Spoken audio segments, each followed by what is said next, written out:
What's going on, guys? It's Weather with Jonathan here, and I'm back with another video. In this video, we're going to be talking about the potential for severe weather, a massive ice storm, and a massive snowstorm, and a massive Arctic air blast. I'm going to be going over all of this in your forecast. So, starting off with the satellite imagery, you can see that we have these systems moving across the U.S. Now these are just cloudy. These are just a few cloudy skies. Gonna be actually sunny in places like Missouri and Kansas and Iowa and Illinois.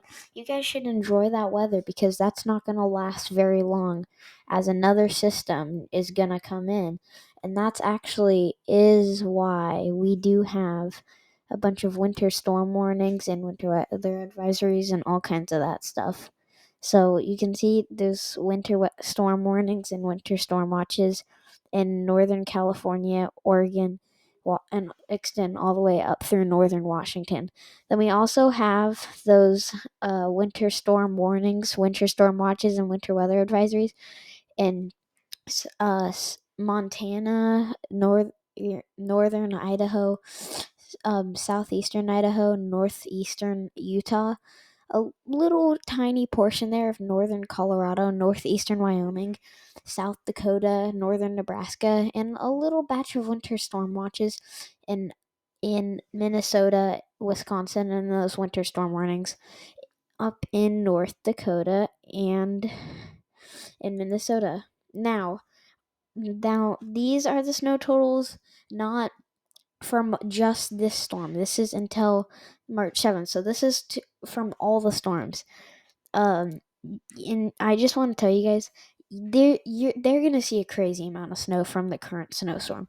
But until March 7th, you guys could see another little snowstorm in the more of the Ozark region, and then that's gonna extend all the way back up through New York. And boy, the snow's gonna be heavy at times. Like you could see snow down from Los Angeles / San Diego all the way up to northern Washington. And mainly, and from the main storm will put this into motion. Some areas could see feet, like multiple feet of snow. And this is not just going to dump snow in the Dakotas and the upper Midwest. This is also going to dump a lot of snow in the Cascades and the Rockies, and one of the cities that I think will get some some significant snowfall possibly are some cities in the Willamette Valley, places like Portland, Salem, Eugene. You guys could actually see a good amount of snow from this. So once that moves out of the region, places in Minnesota could be seeing isolated areas of 3 feet, which is a lot. And we could have isolated blizzard conditions, which is gonna lead to probably some whiteout conditions. And then this is until March 7th. Remember, you guys, we do have another snowstorm, and I just want to tell you guys in total, on the west coast, the mountains could see upwards of 8 or 9 feet of snow. And Portland, you guys in total could see about a foot of snow, so that's a lot. Same for Eugene and Salem. Salem may be only like 10, but otherwise, it's going to be a strong storm. And we also do have the potential for ice, and that's just not good because guys, we already had that one in Texas, right? Well, it's happening again, but all the way from Nebraska to about New Hampshire. Now this is going to be definitely pretty bad. I think the heaviest impacted areas will be the Des Moines area and the Detroit in the New York City region area. So you guys need to be aware of this ice, and especially one of the cities I'm also alerted about is Toledo, Ohio. You guys also need to be aware. Now, this storm, it's not just going to be causing that.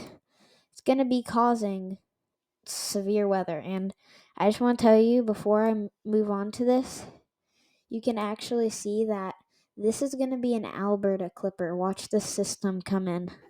So watch it.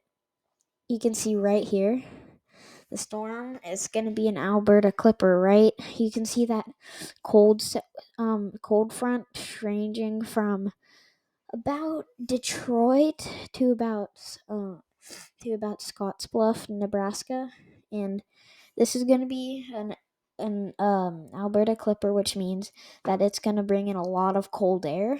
And I'll put this into motion for you. You can see the front moving across the upper Midwest, and this is going to take a few days, but then once it gets in, it's going to be bad. Okay, you guys, just want to warn you about that. So, that's not all we're going to see. We're going to also see we're going to see severe weather. And you can see the dew points are going to be rising, like rising, you guys. We've got dew points possibly in the 70s in Louisiana. The Cape doesn't look to be so very strong, I would say, right now, but it's going to be. Listen, this storm, I don't really think it has a potential for an enhanced risk. So, you guys in the risk area I'm about to show you, you do need to be aware, but I wouldn't worry about this until about tomorrow, because tomorrow's when the real data and confidence will start coming out. So, this is our day 4 outlook. You can see we have that slight risk for portions of Arkansas, southwestern Tennessee, northwestern Mississippi, and northern Louisiana. Now, this is probably more likely driven by a tornado and wind, but it could be driven by hail, or it could only be driven by wind. So it's a little unconfidence.